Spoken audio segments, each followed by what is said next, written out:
Next transaction है student आपकी, honoured our acceptance in favour of Karan by cash 3200। It means honoured our acceptance means आपने कोई BP बनाया था, ठीक है। अब आपने जो बीपी बनाया था, अब आपने उसको क्या कर दिया है, पैसा दे दिया है, ठीक है। ऑनर्ड जो आवर एक्सेप्टेंस है, इसको आप किस तरीके से समझ सकते हैं कि we accepted a bill of exchange in the past which is being paid by us now. It means हम क्या कर रहे हैं, उसे हम पे कर रहे हैं, हम अपनी लायबिलिटी को कम कर रहे हैं, ठीक है। और जब लायबिलिटी कम हो जाती है, बढ़ती है तो क्रेडिट और कम हो जाती है तो डेबिट। तो एंट्री क्या बनेगी, bills payable account debit to, जिसके थ्रू भी पेमेंट किया है, चेक तो मेंशन नहीं है तो कैश अकाउंट कर देंगे आप, ठीक है। मैंने नरेशन लिख दी है, बीइंग आवर एक्सेप्टेंस डिस्चार्ज, ठीक है। और अमाउंट है आपका 3200, ठीक है। तो आप याद रखना, honoured our acceptance bill of payables payable, ठीक है। नेक्स्ट है आपका receive 4000 in cash from Shivam. Receive हो रहा है, bill of exchange accepted by him.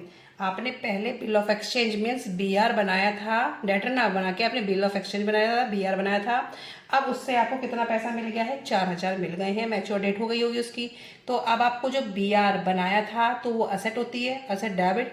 अब जब पैसे मिल गए, वो काम खत्म हो जाएगा बीआर आपका, तो क्या हो जाएगी, असेट की वैल्यू कम हो गई, तो क्या कर देंगे, क्रेडिट। तो एंट्री क्या बनेगी, क्या आया है, पैसा आया है, cash account debit to bills receivable, ठीक है। जब हमने बनाया होगा तो बीआर को डेबिट किया होगा, बीआर टू डेटर। अब पैसा आया है तो कैश टू बीआर।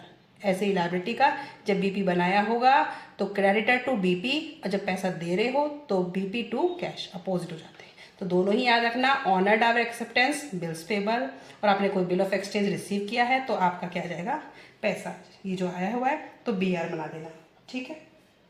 इसका अमाउंट है आपका 4000।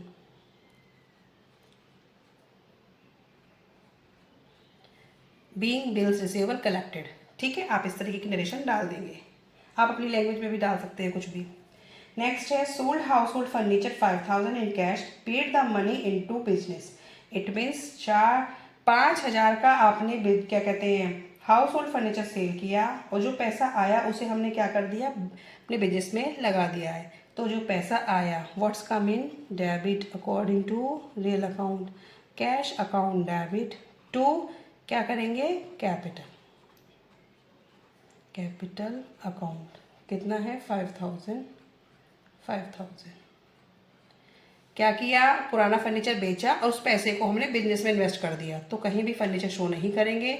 Being cell proceed of house hold furniture paid into the business, ठीक है। हाउस होल्ड फर्नीचर को आपने सेल किया है और बिजनेस में पैसा लगा दिया है, तो आपको इस तरीके से ही ये एंट्री शो करनी है। नेक्स्ट ट्रांजेक्शन है a cheque of 13000 receive from Shyam in full settlement of his account 13300। अब क्या कह रहा है क्वेश्चन, कि एक चेक रिसीव हुआ है जो श्याम से 13000 का, लेकिन हमने जो सेल करी होंगी वो की थी हमने 13300 की। क्योंकि जब चेक रिसीव हो या पैसा रिसीव हो तो आप समझ रहे हैं कि आपने सेल किया है, ठीक है। लेकिन अब चेक रिसीव हुआ है और कोई इन्फॉर्मेशन नहीं है अभी डिपॉजिट की, तो जब भी चेक रिसीव होगा तो एंट्री क्या बनेगी, cheque in hand account debit, क्योंकि चेक के डिपॉजिशन की कोई भी आपको इन्फॉर्मेशन नहीं है, तो cheque in hand account debit. फिर जब रिसीव हुआ है तो आपने डिस्काउंट भी अलाउ किया होगा, डिस्काउंट अलाउड अकाउंट डेबिट। किससे रिसीव हुआ है ये चेक, श्याम्स, या तो श्याम एस लगा के अकाउंट लगेंगे या फिर खाली श्याम लिखेंगे, ठीक है। Being check receive from Shyam in full settlement, तो अब अमाउंट किस तरीके से डालेंगे, चेक रिसीव हुआ है आपका 13000 का, 300 का डिस्काउंट अलाउड, श्याम 13300, देने उसे कितने थे, 13300 देने थे, लेकिन उसने फुल सेटलमेंट करके 13000 दिए, 300 की फर्म को भी नुकसान है तो उसे डिस्काउंट अलाउड में शो कर देंगे, ठीक है, तो ये सारी ट्रांजेक्शन अच्छी हैं, आप इनकी प्रैक्टिस कर लेना।